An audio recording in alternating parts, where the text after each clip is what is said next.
Bom dia! Só colocar aqui o nome da nossa live.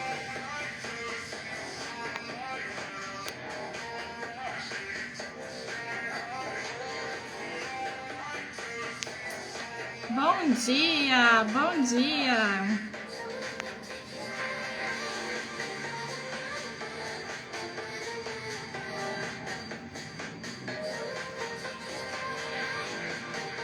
Bom dia!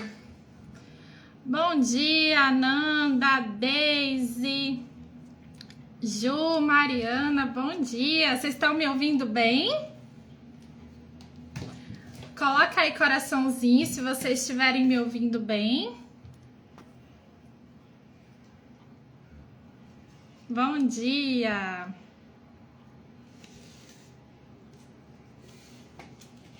Ah, ótimo, Daisy, que bom! Que bom! Então, o áudio tá tudo certo, a imagem tá tudo ok. Hoje nós vamos falar sobre tratamento para skin picking tricotilomania. Um tema que vocês gostam muito, né? Muito bom. Antes da gente começar, eu quero agradecer todo mundo que acordou aqui hoje, sábado de manhã, pra gente conversar, pra gente bater esse papo. E quero agradecer todo mundo que se inscreveu no nosso encontro da semana que vem, na nossa live que vai ser lá no YouTube. Quero agradecer, eu tô super, super feliz com a quantidade de pessoas inscritas, superou muito as minhas expectativas e acredito que a gente vai ter muito mais inscritos ainda essa semana.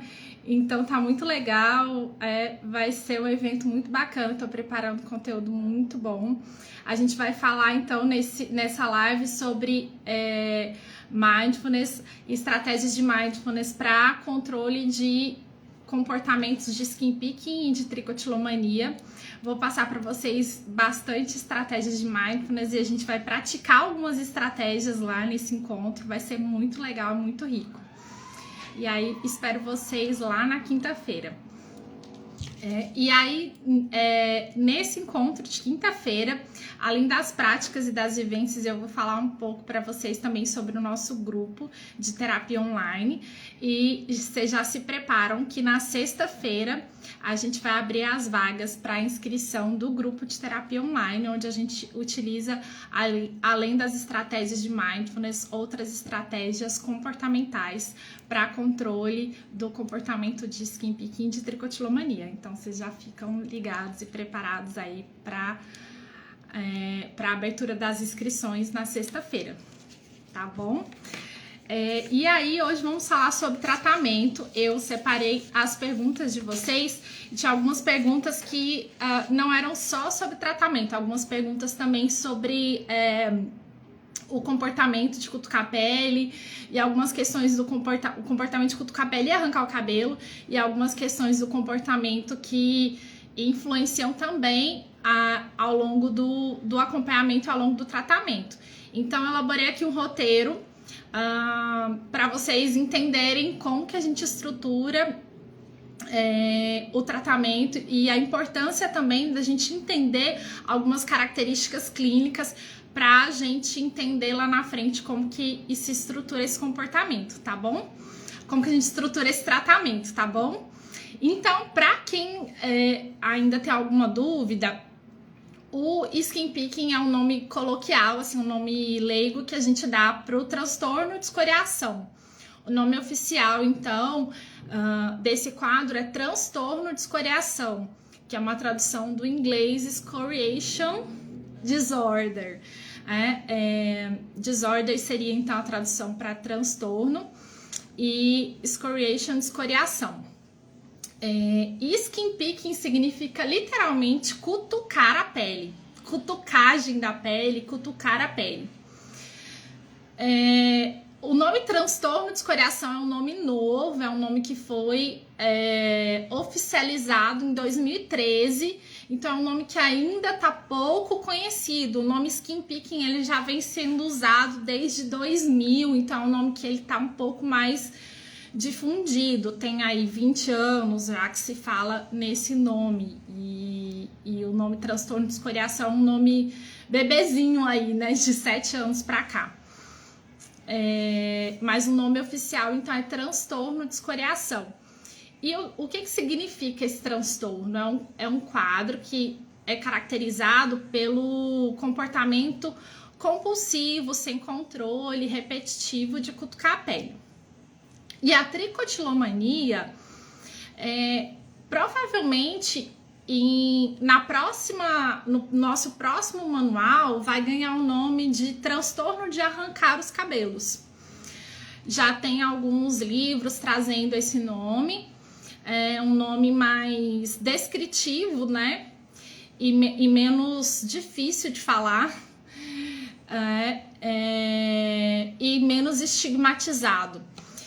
E significa, então, o que significa esse transtorno, né? O que é esse transtorno? É caracterizado também pelo quadro compulsivo, sem controle, acompanhado de prejuízos de arrancar o cabelo. Quem apresenta esses comportamentos tem muita dificuldade de interromper esse ciclo, porque o comportamento traz muita satisfação, muito alívio e geralmente é utilizado como um manejo das emoções, tá? A gente vai falar, Andréia, sobre o Uninaltrex, que é a naltrexona, tá? E realmente, assim, tem algumas pessoas que utilizam e tem melhora, tem algumas pessoas que utilizam e não tem melhora, e tem alguns estudos com a naltrexona para skin picking, para tricotilomania. Mas bacana você compartilhar a sua experiência. E aí, algumas pessoas falaram de gatilhos, né? A Má falou do gatilho da dermatite atópica.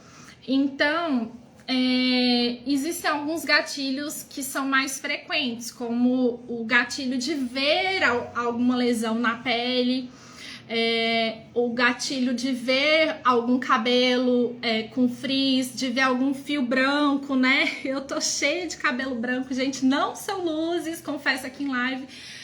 Mas enquanto estiver aparecendo luzes, eu vou deixar assim. Mas é muito frequente, né? Pessoas que têm fios brancos se incomodarem no começo, tirar os fios, mas com o tempo vão ficando tantos fios que a gente desiste. Mas quem tem tricotilomania geralmente se incomoda com aqueles fios com frizz, procura também. Então, além da visão, tem aqueles fios com frizz que geralmente a pessoa pesquisa, e aí é o tato que é gatilho para arrancar esses fios. E o tato também na pele, a sensação de sentir alguma irregularidade da pele, alguma casquinha, algum pelo encravado, né? Ou a visão também de algum cravinho, de alguma acne, de alguma irregularidade, geralmente no rosto, que a visão é mais usada como gatilho, que a visão que a visão ela geralmente é mais sensível como gatilho, porque a pessoa vai no espelho se olhar. Geralmente outra parte do corpo ela é mais sentida com o tato. Geralmente as costas, os braços, as pernas, geralmente é mais sensorial, aliás, é mais no tato. As duas são sensoriais, né? Tanto a visão quanto essa sensação tátil. E é muito interessante que quem tem skin picking tricotilomania tem um tato muito sensível. E tem também outras sensações corporais muito sensíveis, além do tato, o olfato, o paladar muito sensível. Além dessas sensações, outras percepções, outras emoções podem ser gatilhos, como a ansiedade, o estresse, o tédio também pode ser um gatilho, angústias diversas, sensação de solidão, isso também pode ser um gatilho para começar esse processo de inspeção e aí começar um episódio de arrancar o cabelo e cutucar a pele, tá? Além disso, também problemas na pele podem ser gatilhos. Acne, pelos encravados, quem tem queratose pilar, que é um quadro em que a pele é mais grossa, ela tem um pouco mais de queratina, que cresce por cima dos fios, isso geralmente faz com que a pessoa tenha eu tenho um pouquinho nos braços, nas pernas, né? Isso faz com que a pele fique um pouquinho mais cheia de bolinha, e aí isso pode ser gatilho para a pessoa cutucar a pele. Além disso, alergias, que foi o que a Má falou, da dermatite atópica. Então, a dermatite atópica, ela dá coceira mesmo, né? E essa coceira faz com que a pessoa possa ter mais casquinha. É a Ju aqui falando que tem também, né? E aí, essas casquinhas vão gerando um ciclo sem fim, porque aí a casquinha faz ter vontade de arrancar essa casquinha, e aí cutuca a casquinha que nunca cicatriza. Então, isso também pode ser gatilho. Além disso, alergias a picadas de insetos, alergias diversas a alimentos, corantes, né? Então, tudo isso pode acontecer. Na parte do tratamento, vou explicar para vocês em relação a como a gente lidar com tudo isso, tá bom? Agora a gente tá só falando de gatilhos e fatores, tá bom? Esses fatores emocionais podem ser fatores também de oscilações do quadro. Todo quadro crônico, né? Ele pode ter períodos de piora e melhora. O skin picking e a tricotilomania tendem a ser quadros crônicos. Geralmente eles iniciam na adolescência, que é quando tem um boom de hormônios, tem uma mudança na pele, uma mudança também no cabelo, e tem também uma explosão dos hormônios sexuais, né? Tanto os femininos quanto os masculinos, nos homens também. E esse boom de hormônios leva a uma mudança influencia em todo o nosso eixo de hormônios. E existe uma comunicação entre os nossos hormônios sexuais com glândulas localizadas no sistema nervoso central, que a gente chama de eixo gonadal, eixo adrenal, eixo hipotálamo, hipófise adrenal, tá? Esse eixo, ele tem uma comunicação direta com o nosso sistema nervoso central. Então, tem esse eixo hipotálamo, hipófise adrenal, que é a comunicação com as adrenais, e gônada, hipotálamo adrenal também, que é o que comunica as nossas gônadas, que são as glândulas que produzem os hormônios sexuais, com essas glândulas localizadas no sistema nervoso central. Que essa glândula localizada lá no meio do sistema nervoso central, lá no meio do cérebro, ela é chamada de hipófise, e tem também ali no sistema nervoso central essa região do cérebro que a gente chama de hipotálamo, tá bom? O que acontece? Essa comunicação leva a uma alteração também na produção dos neurotransmissores, e isso leva a um maior risco de surgimento de quadros de ansiedade, de depressão e também de outros quadros, como por exemplo o skin picking e a tricotilomania. Isso esse surgimento é uma hipótese. Não é uma certeza, mas tem estudos ainda em desenvolvimento. A gente já sabe que essa associação ela existe para o surgimento de ansiedade e depressão, que são doenças que são estudadas há mais tempo, mas acredita-se que essa associação também aconteça para o surgimento do skin picking e da tricotilomania. Porque a gente não sabe exatamente quais são os neurotransmissores que estão implicados no surgimento do skin picking e da tricotilomania. Mas a gente acredita que haja um envolvimento do glutamato e provavelmente da serotonina também, mas a gente não tem certeza, tá? Isso também tá em estudo. A gente não sabe exatamente quais as vias, quais as regiões, mas a gente acredita que esteja em envolvimento uma região do cérebro ali, que é o núcleo accumbens, que é uma região que está relacionada a comportamentos compulsivos, comportamentos aditivos, viciantes, mas a gente também não tem certeza absoluta de qual o grau de envolvimento dessas regiões, tudo ainda em estudo, tá?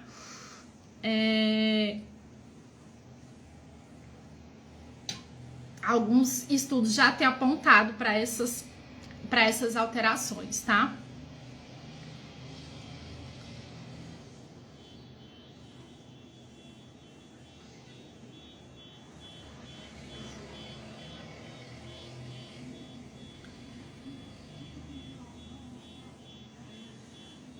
Essa questão de que doenças do pulmão afetam a pele é mais em relação a uma visão da medicina chinesa. O que a gente sabe é que doenças autoimunes têm muita relação com doenças do sistema nervoso central, justamente por causa dessa questão desse eixo hipotálamo, hipófise adrenal. Por causa dessa comunicação dos hormônios que eu expliquei. Porque essa glândula adrenal, ela é responsável também pela produção de fatores inflamatórios. Então, quando eu tenho uma alteração nessa produção de fatores inflamatórios, eu tenho um desequilíbrio também nesse eixo. Além disso, a própria depressão, a própria ansiedade, ela me provoca essa alteração desse eixo. Então, eu fico mais vulnerável a ter doenças autoimunes, a ter mais alergias, enfim, doenças autoimunes, doenças dolorosas, por exemplo, doenças autoimunes que estão relacionadas a quadros dolorosos e alergias, entende? Em geral, as alergias, elas causam ou problemas dermatológicos ou problemas respiratórios. Então, quem tem alergias que tem problemas dermatológicos tem maior risco de ter também problemas respiratórios, porque tem uma causa ali comum, que são essas alterações autoimunes, né?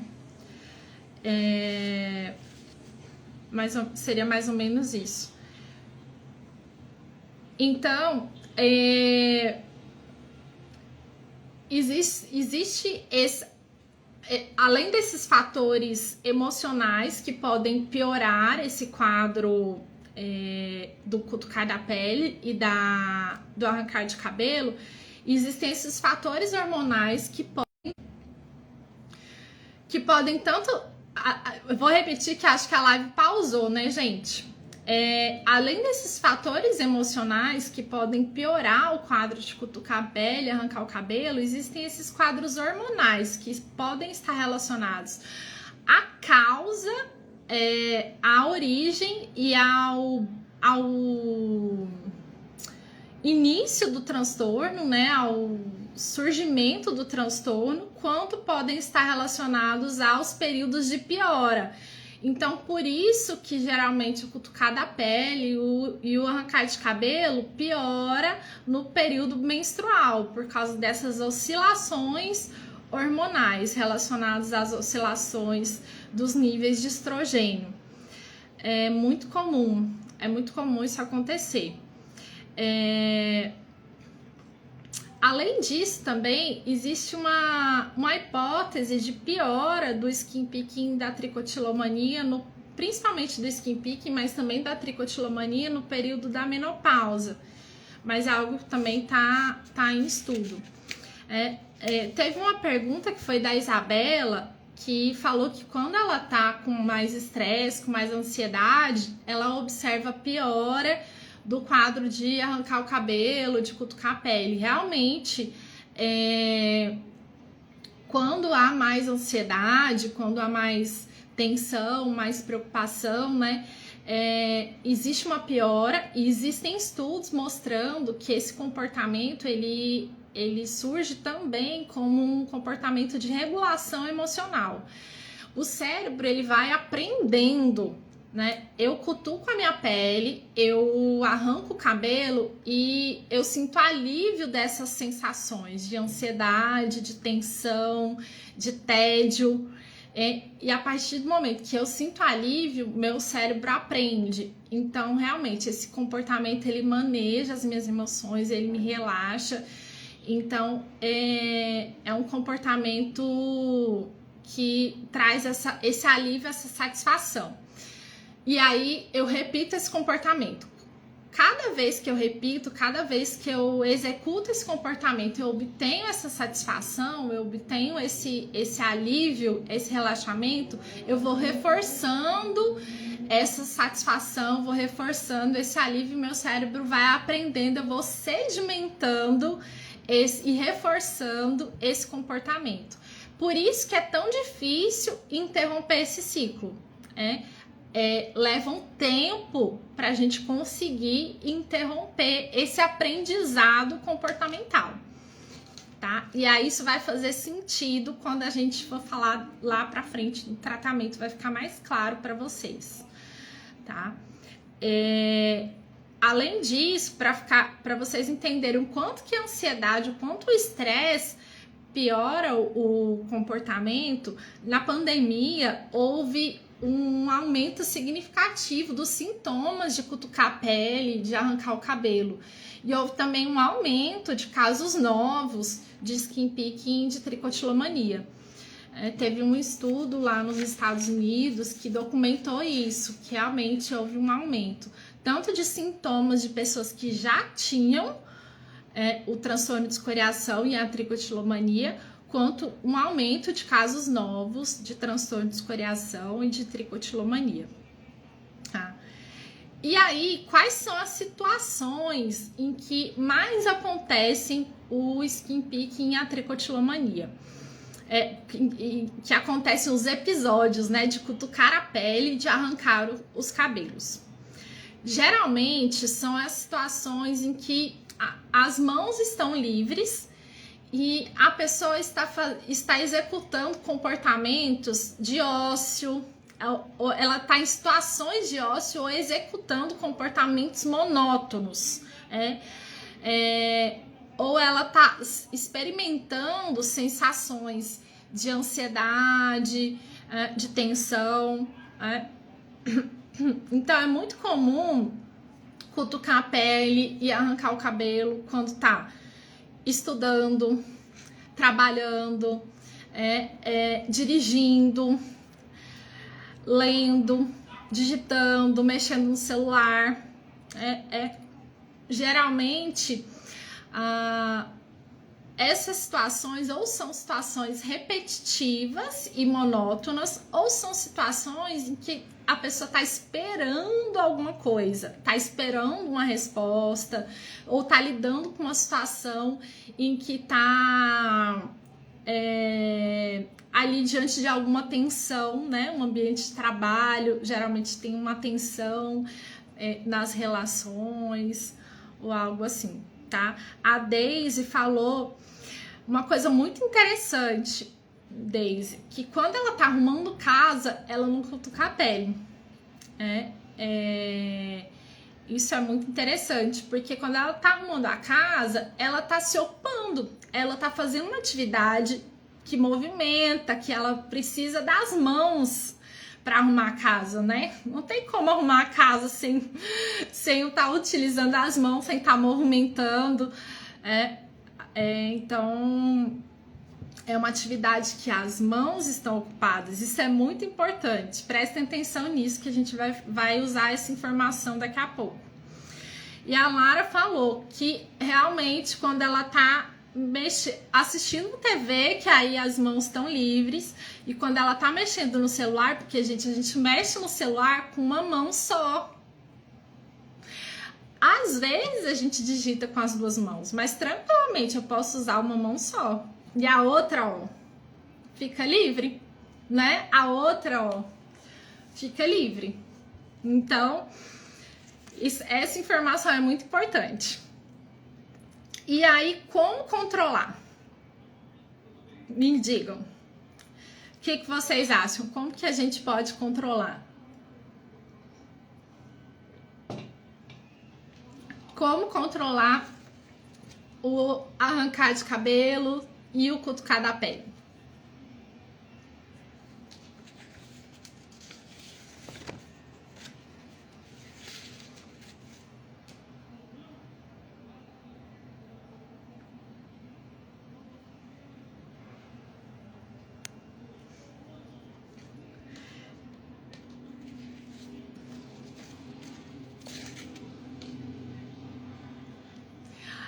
Sim, o mindfulness é uma das abordagens que a gente pode utilizar, Daisy. O que mais? Mantendo as mãos ocupadas, gostei. Ocupando as mãos, isso aí. A ideia é essa. Fazendo mais atividades prazerosas, muito bom. Muito bom.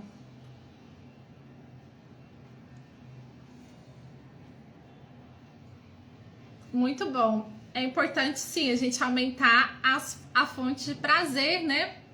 Que o prazer e o alívio não venha só desse comportamento, né? Então, a gente vai ocupar as mãos, mas a gente precisa ocupar as mãos de uma maneira estratégica, coordenada e usando os comportamentos certos, usando as estratégias certas. Se a gente fizer isso de uma maneira... Gente, só um minutinho. Meu bebê aqui fazendo bagunça. Se a gente fizer isso de uma maneira caótica, desordenada, incoordenada, a gente vai perder a eficácia dessa estratégia. Exatamente, Ju, descobrir o período que a Ju tá falando, descobrir o período que temos mais vontade de cutucar. Porque antes da gente implementar essas estratégias, a gente tem que conhecer o comportamento. Isso é muito importante. Para a gente saber implementar as estratégias corretas, a gente tem que conhecer esse comportamento. Porque senão a gente vai sair usando estratégias ao léu. E aí a gente vai usar essas estratégias para fazer essa troca de hábito, como a Dayana está dizendo. Muito bem, vocês sabem o que fazer. Agora a gente precisa saber como fazer isso, tá? E aí, foram realizadas meta-análises. O que são meta-análises? É quando os estudiosos fazem uma revisão de todos os estudos. Eles pegam todos os estudos que foram feitos em relação a todos os estudos com terapias, com medicamentos, e eles fizeram essas meta-análises com os estudos de skin picking, com os estudos de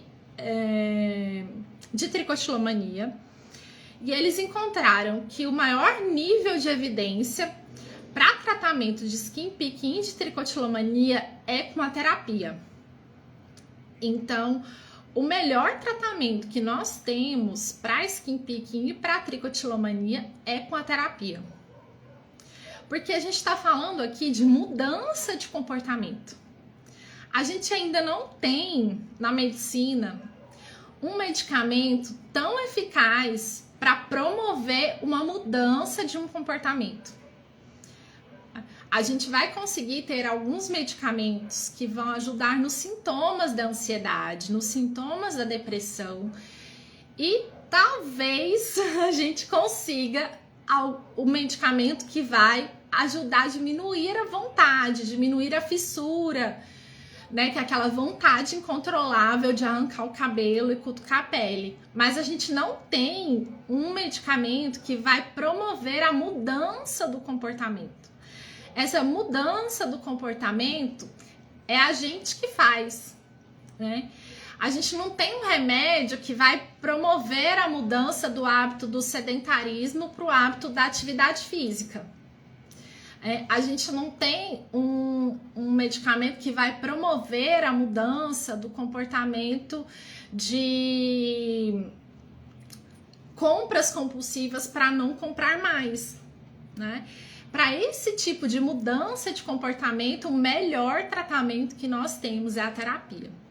A gente usa os medicamentos como aliados nesse tratamento e eles ajudam a gente em relação ao controle de alguns sintomas, mas esses medicamentos, eles não vão ser a salvação da lavoura, digamos assim, em relação a resolver todas as questões. A terapia é fundamental. E qual terapia? As terapias que foram mais eficazes foram as terapias de abordagem comportamental, que vão ajudar a promover essa mudança do comportamento. A abordagem comportamental é a abordagem que vai ajudar a olhar para esse comportamento e promover essa mudança do comportamento.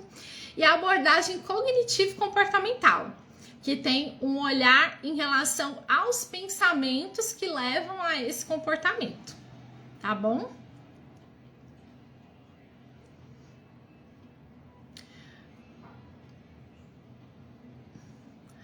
Tainá diz que teve um episódio de fala lenta e entortou a boca. Pode ter sido ansiedade? Pode sim. Pode sim. A ansiedade, ela pode levar a esses sintomas, tá?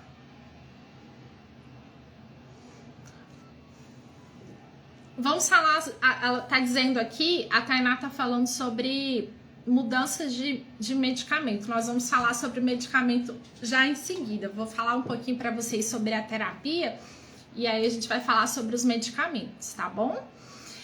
E aí, além desse olhar sobre as abordagens, as técnicas que foram mais utilizadas, uma abordagem específica ela se mostrou muito eficaz para o skin picking e para a tricotilomania, que é a abordagem de terapia de reversão de hábitos.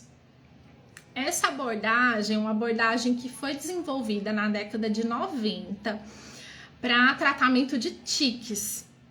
Tiques são aqueles comportamentos motores em que a pessoa ela faz um comportamento assim involuntário, de contrair alguma musculatura, por exemplo, piscar o olho, contrair o ombro, ou então verbal, em que a pessoa fala alguma palavra sem a intenção de falar, né? É involuntário. Então, ela foi desenvolvida na década de 90, chama terapia de reversão de hábitos, Thaís. Essa terapia ela foi desenvolvida inicialmente para essa finalidade, especificamente para essa finalidade. Na época, eram utilizados recursos comportamentais para concorrer com esse comportamento. Então, a pessoa tinha vontade de piscar o olho, a técnica que era utilizada, a pessoa ela executava um comportamento concorrente para que na hora que ela que viesse esse impulso, ela executasse outro comportamento, né? Então, inicialmente, antes de começar a terapia, ela mapeava também o comportamento, identificava as situações em que mais acontecia, aumentava a consciência sobre esse comportamento e aí ela executava um comportamento concorrente, mas eram comportamentos mais primitivos, por exemplo, era de contrair os punhos, se ela executasse um comportamento assim de piscar, piscava os dois olhos, eram comportamentos mais primitivos, não tinha um uso de objetos mais complexos, né? Se ela tinha um comportamento de bater palma, algo assim, ela colocava os braços assim debaixo das pernas, eram comportamentos mais assim. E aí, com o estudo do skin picking da tricotilomania, a partir dos anos 2000, essa terapia ela foi revisada e foram desenvolvidas técnicas específicas para o skin picking para a tricotilomania. E os estudos mostraram que essa abordagem se mostrou muito eficiente, que em poucas semanas os pacientes respondiam muito bem, com uma mudança muito rápida do comportamento. E aí foram desenvolvidas técnicas e abordagens bem específicas, com o uso de objetos sensoriais para esses pacientes, porque como eu expliquei para vocês, quem cutuca a pele e arranca o cabelo tem uma sensibilidade tátil muito grande. Então, quem cutuca a pele tem essa necessidade de ficar sentindo as bolinhas e sente pequenas irregularidades. Então, para essas pessoas, sentir pequenas irregularidades nos objetos é muito satisfatório, né? Sentir as irregularidades dos objetos assim, traz um alívio. Então, nessa terapia nessa abordagem, começou a incorporar esses objetos, né? E também, a partir dos anos 2000, começaram a surgir objetos mais interessantes, mais atrativos, né? Principalmente agora, de 2020 para cá, começaram a surgir mais objetos interessantes, coloridos, principalmente os da China, que são, são mais baratos e são mais atrativos, né? Então, assim, para quem cutuca a pele, arranca o cabelo, esses objetos assim, com pequenas irregularidades, trazem essa satisfação. E aí, a proposta dessa terapia é começar, como vocês falaram, primeiro, mapeando o comportamento, porque quando eu mapeio o comportamento, eu conheço esse comportamento, eu aumento a consciência, eu vou reduzir aqueles episódios automáticos, porque uma vez que esses episódios estão muito automáticos, eu não consigo mudar. Quando eles estão automáticos, como eu vou mudar alguma coisa que tá automática, né? Então eu começo a ter mais consciência, eu conheço esse comportamento e eu consigo usar a estratégia certa no momento certo. Por exemplo, um exemplo que eu gosto de dar que fica muito claro. Vai adiantar eu usar esse objeto aqui na frente do espelho? Não vai adiantar nada. Vou chegar lá na frente do espelho com isso aqui, não vai fazer sentido nenhum. Então eu preciso entender onde que eu tô cutucando mais. Tô cutucando na frente do espelho? Então tem que usar uma estratégia eficaz, eficiente lá no espelho. Mas como que é o espelho que eu uso? É um espelho que dá para tirar? Não, não é um espelho que dá para tirar, é um espelho colado na parede. Então não dá para tirar. É um espelho que eu divido com alguém. Então eu divido com a família inteira. Então não dá para colocar recadinho nesse espelho, todo mundo vai ver. Então eu tenho que pensar o que eu posso usar de estratégia para esse espelho, entendeu?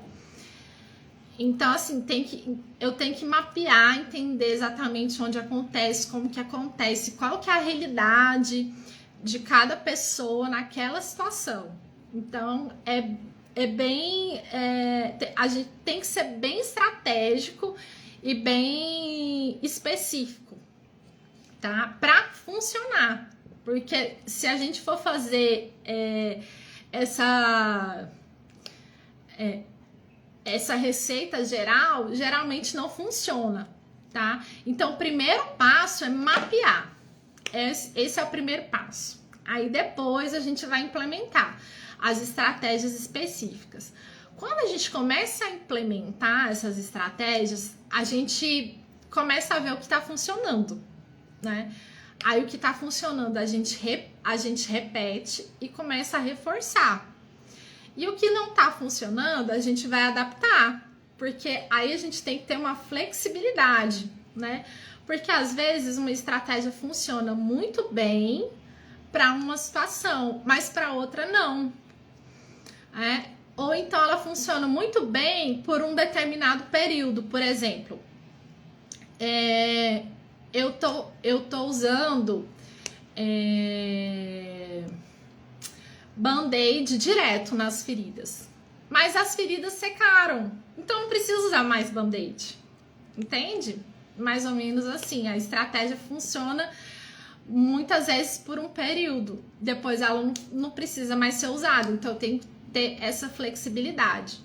Além disso, elas precisam ter uma certa variação, porque se eu ficar usando sempre a mesma estratégia, uma estratégia só, por exemplo, eu usei essa estrelinha aqui, mas ela não deu certo, mas se eu ficar usando só ela, eu vou ficar entediada, entendeu? A mesma coisa, todo dia, só isso aqui, só essa estrelinha, eu vou enjoar. Então eu tenho que ter uma variabilidade, eu tenho que ter mais de um objeto para eu sentir diferentes texturas, né? E além disso, tem que estar aqui na minha frente, porque se ela estiver lá dentro da gaveta, lá no meu quarto, eu não vou sair daqui para ir lá pegar.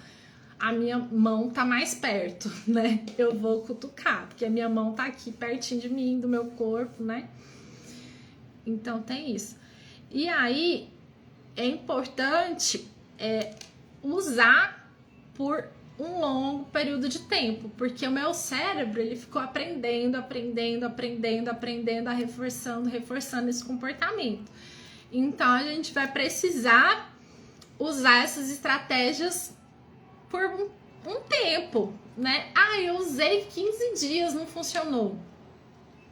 A gente vai precisar usar por semanas até o cérebro aprender. Por isso a gente precisa manter a motivação lá em cima. E aí, por isso que é muito legal a gente fazer isso em grupo, porque com o grupo a gente consegue motivar um ao outro. Nossa, essa semana tá difícil, essa semana eu não quero usar as estratégias, tá chato, tô com vontade de parar. Aí uma pessoa no grupo motiva a outra e a gente consegue manter essa motivação lá em cima. Então isso no grupo é muito legal.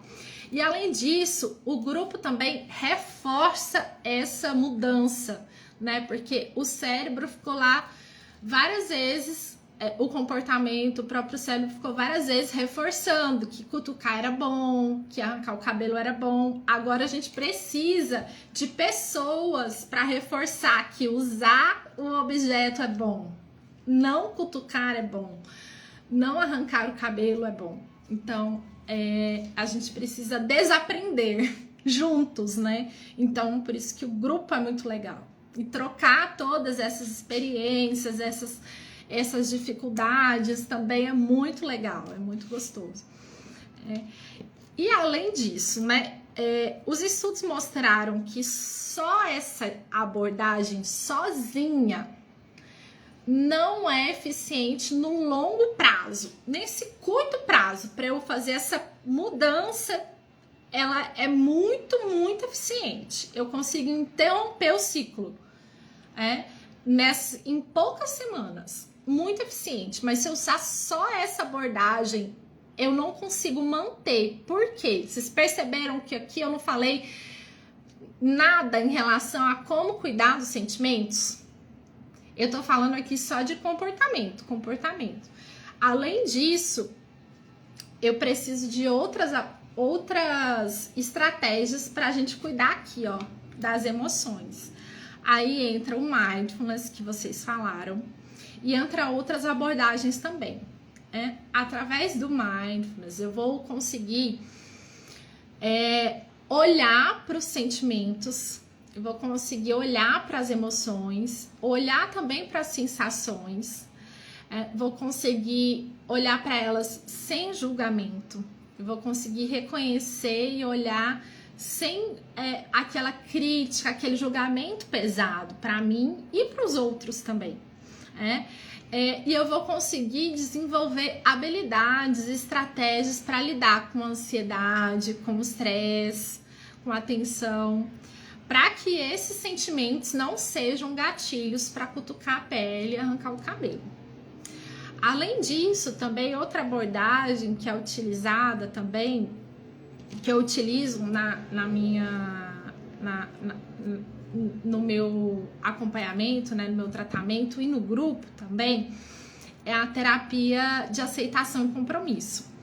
Nessa terapia, nessa abordagem, a gente aprende a reconhecer os próprios valores e assim, entrar em contato com esses valores e valorizar esses próprios valores e não seguir de acordo com os valores dos outros, né? E poder seguir de acordo com os próprios valores, de acordo com as próprias crenças, de acordo com os próprios sentimentos, com os próprios com a própria essência, né? Com o próprio seguindo de acordo com as próprias intenções. E aí sim é possível ser feliz. Porque se a gente seguir de acordo com os valores das próprias pessoas, né? Seguindo sempre falando não pra gente, sim para as outras pessoas, a gente não vai conseguir ser feliz. Além disso, eu utilizo também a abordagem de terapia comportamental dialética.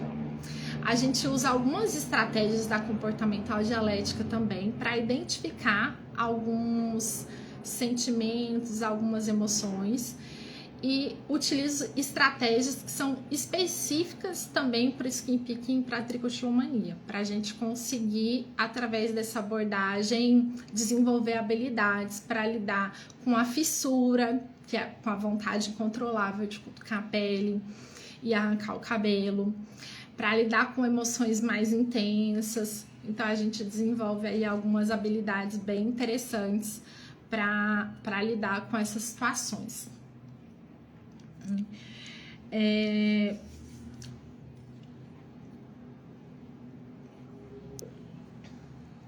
E aí é isso.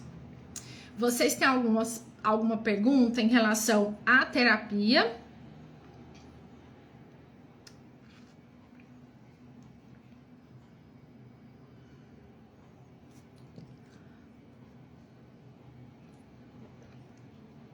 Que aí eu vou seguir para a gente falar sobre medicação.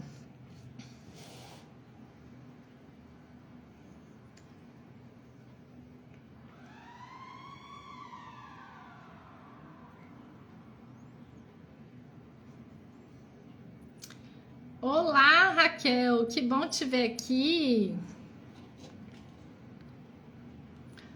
Mari, bom dia. Flor, que bom te ver aqui. Daisy, a terapia comportamental dialética é uma abordagem que ela inicialmente foi desenvolvida para transtorno de personalidade borderline. Essa terapia ela foi desenvolvida com a intenção de lidar com emoções mais intensas, para conhecer essas emoções mais intensas e para desenvolver habilidades para lidar com essas emoções mais intensas.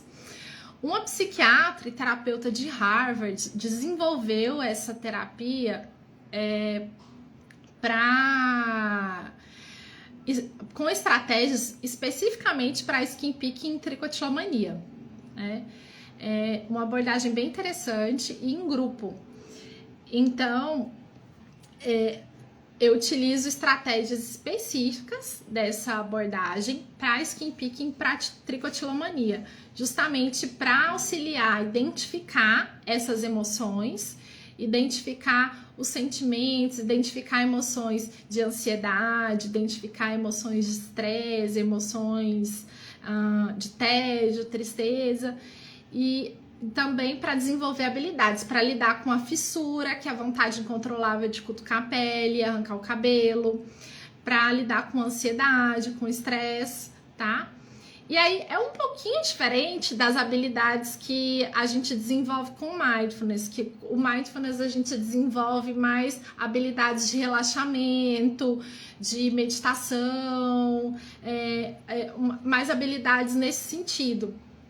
E com a comportamental dialética são habilidades bem práticas, mais pragmáticas, tá? Nesse sentido.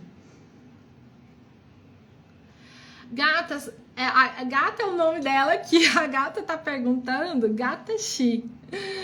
Muito legal. Ela tá perguntando se funciona também para quem rói as unhas. Sim, essa abordagem,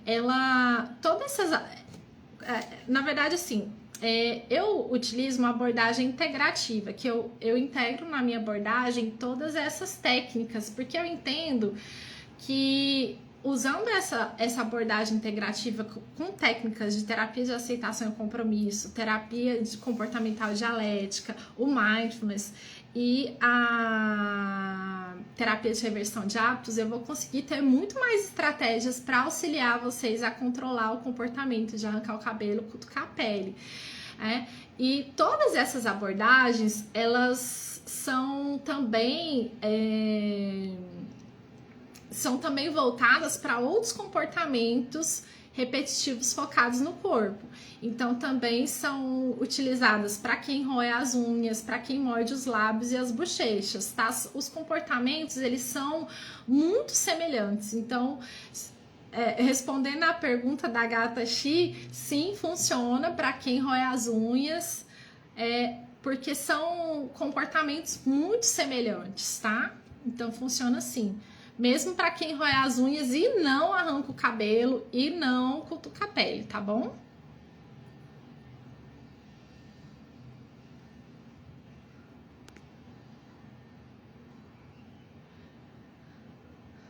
Certo, Daisy? Ficou mais alguma dúvida em relação a comportamental dialética?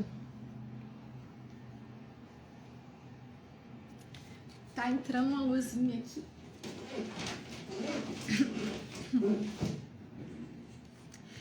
Então, eu vou falar um pouquinho com vocês sobre o tratamento medicamentoso, tá?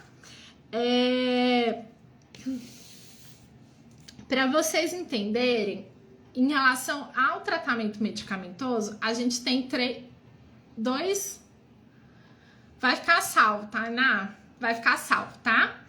A gente tem 2 níveis de evidência, aliás, a gente tem 3 níveis de evidência científica, tá? A gente tem o nível A, que é quando a gente tem aquele estudo que eu falei para vocês na nossa última live, tá? Vou explicar para quem não tava aqui, que a gente tem, nesse nível A, é quando a gente faz o estudo duplo cego, controlado, com placebo, que é quando a gente separa em 2 grupos, e a gente separa os pacientes em 2 grupos, e esses 2 grupos, eles não sabem quem está recebendo o medicamento, quem está recebendo o placebo, e o médico e os pesquisadores também não sabem quem está recebendo o medicamento, quem está recebendo o placebo. Então, ele é duplo cego, porque ninguém sabe, e ele é controlado com placebo. Um recebe o medicamento, o outro recebe o placebo. Então, esse é o nível A de evidência, o nível máximo. No nível intermediário de placebo, eu tenho um ensaio aberto. Então, eu dou o medicamento para todo mundo e eu sei que eu tô dando medicamento para todo mundo, o paciente também sabe, né? Ou então, eu também posso fazer o seguinte, eu posso simplesmente dar o medicamento para um, placebo para outro, mas todo mundo sabe quem tá recebendo o quê. Também funciona, pode ser assim, tá? E eu tenho o nível C, que é recomendação de especialista, que é assim, eu sou especialista e eu usei esse medicamento nos meus pacientes e eu sei que ele é bom.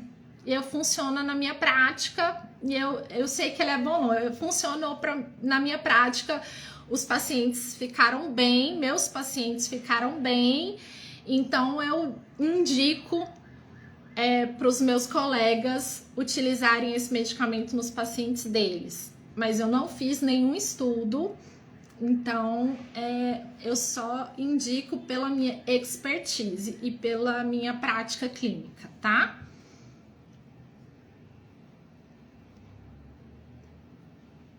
Então, esse é o nível C, o nível mais baixo de evidência. O nível A é o nível mais alto, esse nível B é um nível intermediário. Estou explicando isso para vocês entenderem em relação aos medicamentos para skin picking e tricotilomania.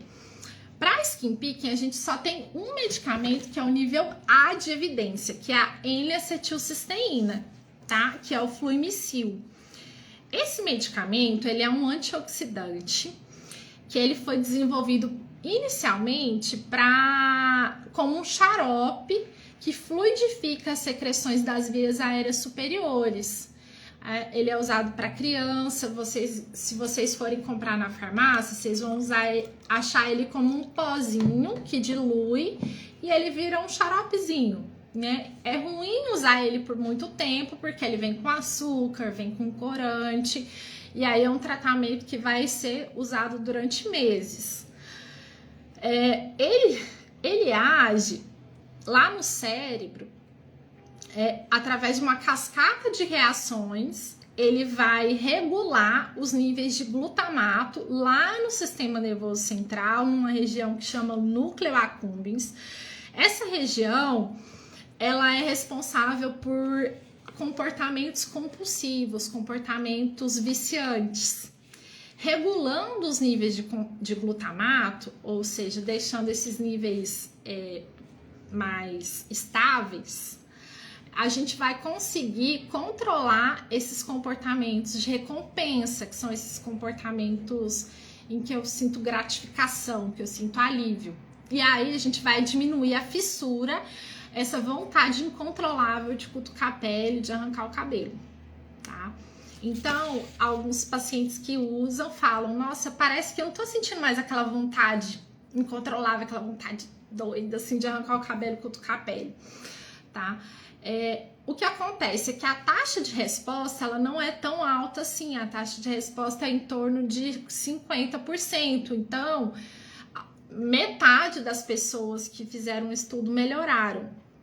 Por isso que algumas pessoas tomam medicamento e melhoram muito, e algumas pessoas tomam e não melhoram tanto assim. Além disso, tem que usar a dose certa, gente. Então, por isso que tem que passar por uma avaliação médica, porque eu tô cansada de ver pessoas falando que não melhoraram, mas não usaram a dose certa. E qual que é a dose certa? Não sei qual que é a dose certa para você, né? Precisa de uma avaliação médica, porque a gente não consegue dizer qual que é a dose certa para cada um. Vai depender da resposta que cada um vai ter ao medicamento. Porque o que acontece? Nós temos um metabolismo único de cada medicação, e esse metabolismo ele é determinado geneticamente. Existe uma variabilidade genética de como que a gente vai metabolizar esses medicamentos. Determinado por uma sequência de genes que vai determinar como essa enzima vai funcionar lá no nosso fígado. Não tem como saber. Só usando a medicação para a gente saber, e a gente vai manejar isso de acordo com a resposta e de acordo com a evolução. Então, a gente inicia o medicamento, a gente faz uma reavaliação e a gente vai reajustando a dose, tá?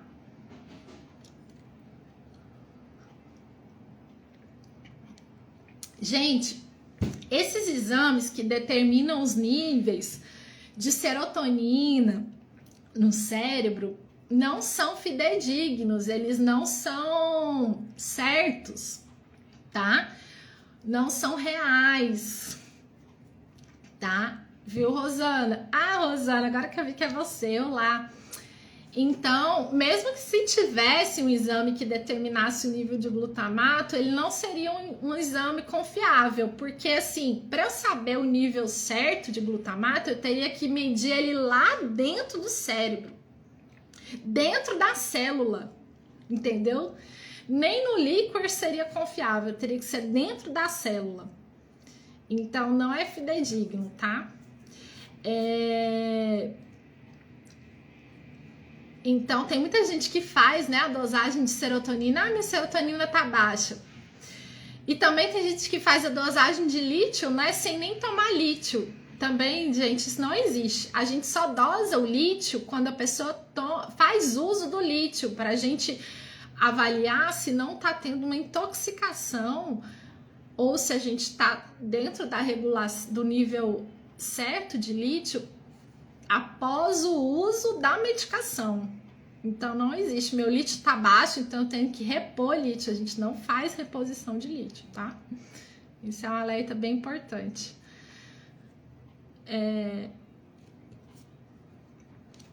Assim, o que acontece é que na psiquiatria a gente ainda conta muito com avaliação clínica, a gente tem poucos exames para investigar e avaliar. A gente tem mais exames para descartar alguma alteração orgânica.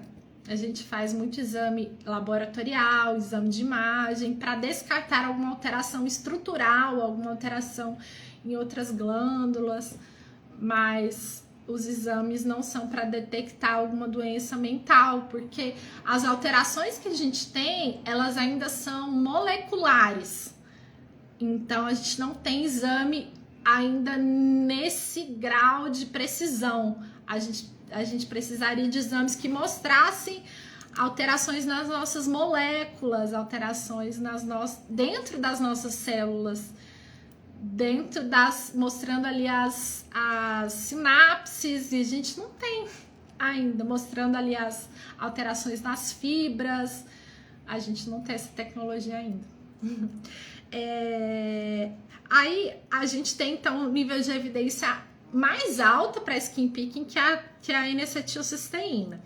Aí nível de evidência mais baixo, que poderia ser utilizado aí como um recurso que a gente sabe que não vai ter uma resposta tão significativa, mas como um tratamento que a gente fala off-label, né, que seria fora de evidência, o inositol. Esse inositol, ele é quase um suplemento alimentar, ele é um análogo da glicose, ele é um medicamento que ele tem uma limitação, que em doses mais altas ele provoca um quadro de diarreia, mas em doses mais altas, tá? Ele solta um pouquinho o intestino. Mas eu já usei ele algumas vezes em pacientes e ele tem até uma resposta interessante, tá? Mas geralmente os pacientes respondem tão bem à terapia e à N-acetilcisteína que eu não precisei usar muito esse medicamento, tá? Outros medicamentos, a naltrexona, que foi recomendado aí, realmente a maioria das pessoas não responde bem à naltrexona, mas segundo os especialistas lá dos Estados Unidos, para pacientes que têm familiares com dependências químicas, familiares de primeiro grau, seria irmão, pai, os especialistas falam que poderia ser uma opção, tá? Porque essas pessoas teriam ali um comportamento mais viciante, a naltrexona tem ali um mecanismo mais relacionado a essa via ali de recompensa. Ela age ali numa via semelhante à N-acetilcisteína relacionado a essa via de recompensa, tá? Outro medicamento também seria a lamotrigina. Só que é interessante que a lamotrigina, ela já foi pesquisada e ela mostrou ineficácia, ela se mostrou ineficiente, não teve resposta. Só que os próprios pesquisadores, eles acreditam que talvez se eles dividirem os pacientes em grupos, os não respondedores e os respondedores, talvez eles possam investigar melhor se esses respondedores têm algumas características específicas. Então, eles ainda apostam um pouquinho na lamotrigina, tá? É interessante isso. Mas eu também não tive uma experiência muito boa com a lamotrigina, não, tá bom? Outro medicamento é o aripiprazol, que seria um antipsicótico. Já vi alguns pacientes que me procuraram dizendo que usaram aripiprazol sem resposta, tá? Mas os próprios especialistas, eles apostam nesse medicamento também. Por quê? Porque os antipsicóticos, eles parecem melhorar muito o arrancar de cabelo, né? A tricotilomania. Então, eles apostam que pode melhorar o skin picking, principalmente em quem tem muita essa inquietação das mãos, sabe? Então seriam principalmente esses medicamentos. E para quem tem mais ansiedade, eles apostam muito em antidepressivos, mas que não sejam da linha da fluoxetina, sertralina, escitalopram, que seja mais na linha dos medicamentos que vão mexer não só na serotonina, mas que vão ajudar também na serotonina e na noradrenalina, que aí vai ser na linha do que perguntaram aqui, que é da nortriptilina, da desvenlafaxina, tá? Porque todos os inibidores seletivos, que são fluoxetina, sertralina, citalopram, todos esses já foram testados e não dá certo. Agora, para tricotilomania, gente, a gente tem notícias muito boas. Para tricotilomania, lá no nível mais alto de evidência, tem a N-acetilcisteína, tem a nortriptilina, que foi esse que foi perguntado, que tem uma resposta muito boa mesmo. Tem pacientes que melhoraram muito com essa medicação. A gente só precisa ter paciência com ela e ir aumentando de pouquinho em pouquinho, porque ela pode dar alguns efeitos colaterais. A gente tem que ser bem de pouquinho em pouquinho. Isso, Rosana, a desvenlafaxina, exatamente.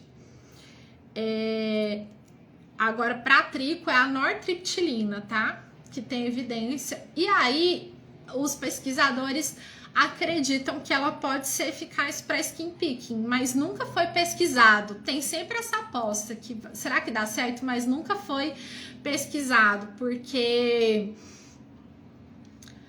tem pouco interesse da indústria farmacêutica nessa medicação. É uma medicação muito antiga e muito barata. É uma medicação muito antiga. Ela é mais antiga que o Prozac, assim, muito antiga. E além dessa medicação, né, que é a nortriptilina, que é a clomipramina. Aliás, na nortriptilina não, gente, tô falando nortriptilina. É a clomipramina, desculpa, gente. É a clomipramina. Falando errado aqui. É a clomipramina, né? A clomipramina tem evidência para tricotilomania. É um medicamento muito bom, mas a gente tem que ter muito tato e assim, bem de pouquinho em pouquinho, tá? Então, é um medicamento que não foi estudado para skin picking, mas acredita-se que a clomipramina tem eficácia, mas ela nunca foi estudada ainda para skin picking. E aí tem alguns pacientes que estão melhorando com a clomipramina para tratamento da tricotilomania, tá? É a clomipramina. Essa medicação, ela é um tricíclico. Ela tem esse nome tricíclico porque ela age em três neurotransmissores, principalmente a serotonina, mas também noradrenalina e um pouquinho a ação dopaminérgica. Dopaminérgica não, um pouquinho de ação um pouquinho de ação dopaminérgica também, e a olanzapina, tá? A olanzapina, ela também tem uma ação muito boa para tratamento de tricotilomania. Tem alguns pacientes melhorando também com o uso da olanzapina para tratamento de skin picking, tá? Só que o que acontece? A olanzapina também tem alguns efeitos colaterais, então a gente tem que ir bem devagarzinho, bem...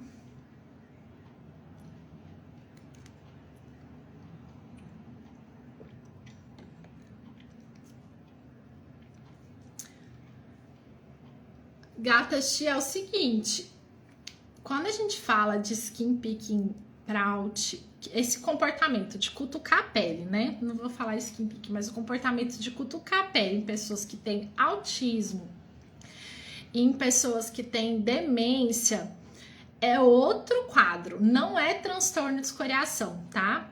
O transtorno de escoriação, ele exclui pessoas que têm outro transtorno mental, tá? Para ser considerado transtorno de escoriação, a pessoa apresenta o comportamento de cutucar a pele exclusivamente relacionado a esse comportamento, sem ser causado por outro transtorno mental. Então, exclui a presença de autismo, de retardo mental, de Alzheimer e outras demências, tá bom? Aí, esse tratamento, essa abordagem de terapia comportamental, ela não é recomendada para esses quadros, tá? Agora, o tratamento medicamentoso, ele muda um pouco, porque aí o tratamento medicamentoso, ele primeiro precisa abordar esses quadros. Então, no caso de uma demência, por exemplo, que é muito comum, a pessoa que apresenta demência cutucar a pele também, por causa da deterioração cognitiva. O primeiro tratamento deve ser o tratamento da causa, que é da demência. Caso tratando a causa, estabilizando o quadro, ainda assim o comportamento persistir, nesses casos vai ter mais eficácia com um antipsicótico do que, por exemplo, com um antidepressivo, com a N-acetilcisteína. Da mesma maneira, o autismo, tá? Vai ter mais eficácia com o antipsicótico. Um retardo mental também, tá bom? Tá? Mas aí qual antipsicótico, como que vai ser? Aí vai depender do perfil dessas pessoas, né? Aí em idoso a gente evita determinados antipsicóticos, no autismo também. Aí depende do perfil, tá? Então, em relação à tricotilomania, os principais medicamentos no nível A de evidência é a N-acetilcisteína, olanzapina, nortriptilina. Tem um medicamento que foi estudado agora no ensaio aberto, que é um canabidiol, que foi estudado. Tem aí uma possibilidade de ser feito também um estudo duplo cego, duplo cego controlado com placebo, com canabidiol. Eu acredito que esse estudo tá até em andamento já, tá? Aí vamos esperar. Alguém tinha me perguntado outro dia sobre esse estudo. Eu acredito que ele tá em andamento. E aí tem recomendação de especialista também para tratamento da tricotilomania com outros antidepressivos tricíclicos, que aí seria a nortriptilina, a amitriptilina, que são outros medicamentos irmãos aí da clomipramina, e outros duais, que aí são esses que a Rosana perguntou, que seria a venlafaxina, desvenlafaxina. Aí, para quem tem também ansiedade, geralmente melhora, só de tratar a ansiedade já tem uma melhora. E aí eu ressalto o quanto é importante para quem tem, né, o skin picking, a tricotilomania, tratar essas comorbidades. Se a pessoa tem ansiedade, tem depressão, tem toque, é muito importante tratar esses outros quadros também, porque eles pioram o cutucar da pele, o arrancar de cabelos, porque eles vão piorar lá aqueles gatilhos que a gente estava falando, né? Os gatilhos dos sentimentos, das sensações de ansiedade. Então, é muito importante tratar também essas comorbidades. E tratar também as comorbidades dermatológicas. Tratar a dermatite atópica, as outras alergias dermatológicas, psoríase. Então, é muito importante ter um dermatologista acompanhando, mesmo também se não tiver uma comorbidade. Ter um dermatologista para orientar o skincare, orientar os produtos certos para usar, porque a automedicação pode piorar o skin picking ou piorar também a condição dermatológica, porque o uso abusivo de corticoides na pele pode favorecer outros problemas, como por exemplo, vasinhos na pele, dermatite, tem dermatite causada por corticoide, que é uma dermatite perioral. Além desses vasinhos, pode dar também estria, até no rosto pode dar vasinhos e estrias no rosto, né? Então, às vezes a pessoa acha que vou usar corticoide para sarar mais rápido. Não, o corticoide vai diminuir a barreira imunológica da pele. E também o excesso de antibióticos, porque o antibiótico ele não vai prevenir infeccionar a pele. Não, o antibiótico ele vai alterar a flora da pele. A gente tem uma flora bacteriana na pele. O antibiótico vai alterar essa flora. Então, a gente precisa ter essa barreira, né? Então, é muito importante ter uma orientação para usar os produtos certos. E principalmente aquele combo, né? Aquela pomada que vem tudo. Já vem corticoide, antibiótico, corticoide, tudo, né? Aí realmente pode ser prejudicial, altera toda a barreira protetora da pele. Então, o ideal é a gente fazer esse acompanhamento conjunto, né? E ter uma equipe que conversa entre si, dermatologista, um psiquiatra, né? Se for o psiquiatra, que for o próprio terapeuta, ou então o terapeuta, todo mundo ali alinhado para a gente superar junto esse quadro. E aí é isso, pessoal. Vocês têm mais alguma pergunta? Obrigada, Rosana.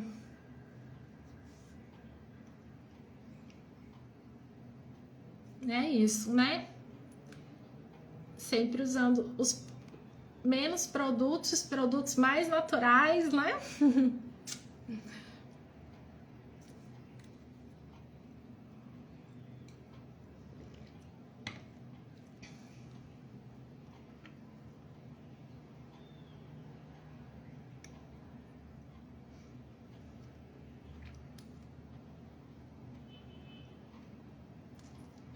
Ai, que bom que você conseguiu entrar, Ana.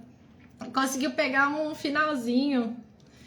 Vai ficar salvo, gente. Vai ficar salvo, super salvo. Eu vou colocar lá no YouTube também. Lá no Facebook também. Vai ficar super salvo em vários lugares. Olá, Darli. Que bom te ver por aqui. Muito obrigada. Sim, os óleos naturais também. Na semana que vem vamos...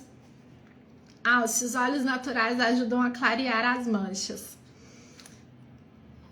Gente, eu não sei nada sobre clarear as manchas. Não sei. Tudo que eu falar vai ser... Olha aqui, minhas manchas estão aqui. Não sei nada sobre clarear as manchas. Obrigada, Rosana. A Rosana dizendo aqui que recomenda super a terapia de grupo. A Rosana é assídua, foi em todas as sessões do grupo. E tá aí, né, Rosana, superando super, controlando super o cutucar da pele. Tá super de parabéns.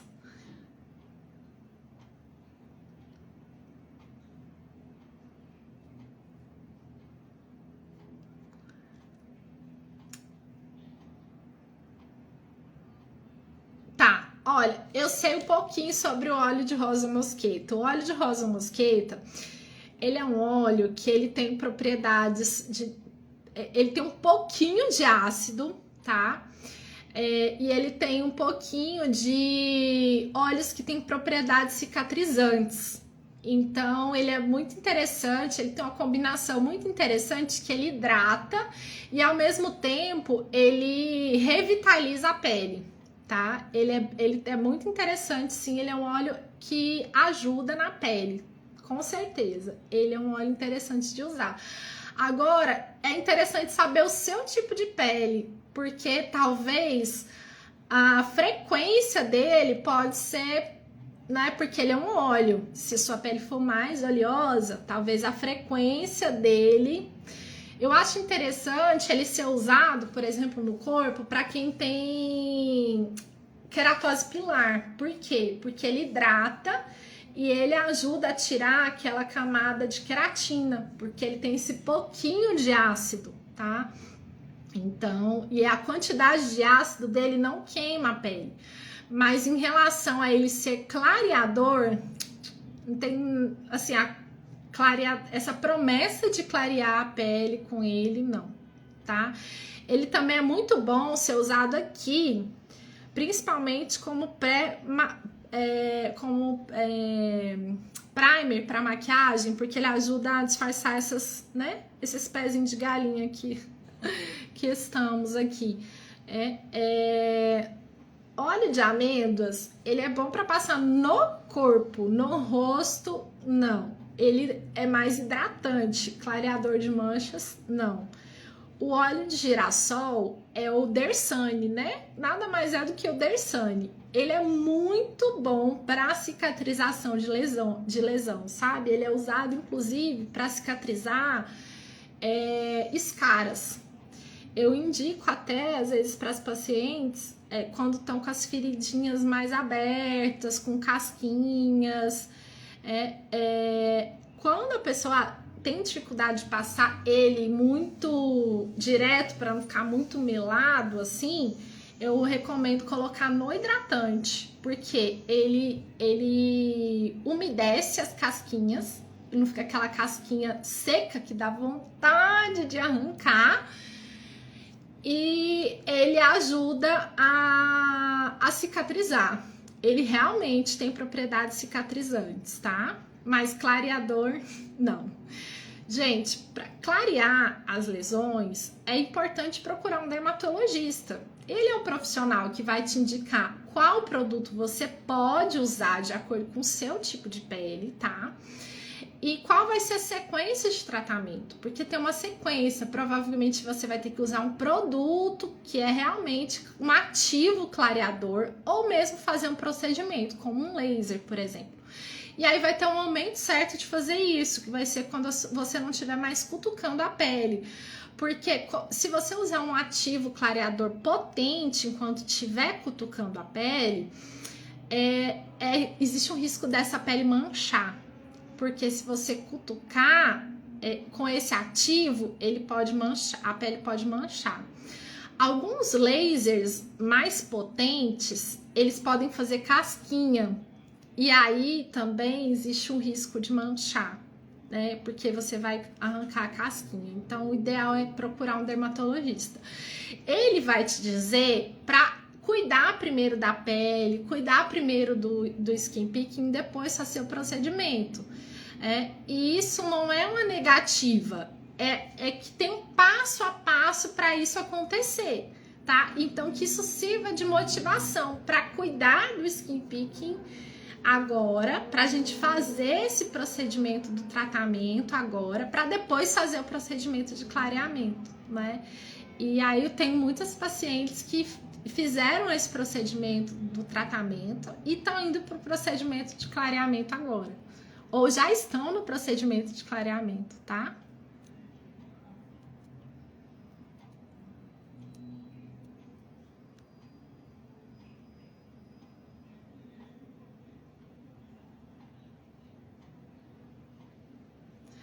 Isso, ótimo. Daí ele passa os dois juntos no corpo, né?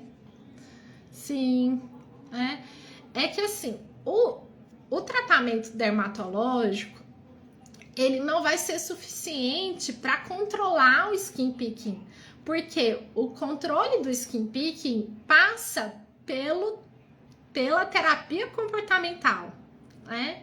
Foi o que a gente conversou aqui.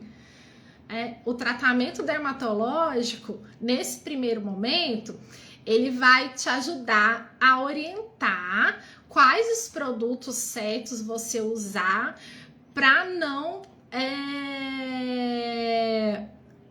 se automedicar, né? Para que a sua pele fique mais saudável, mas o controle do skin picking passa pela terapia.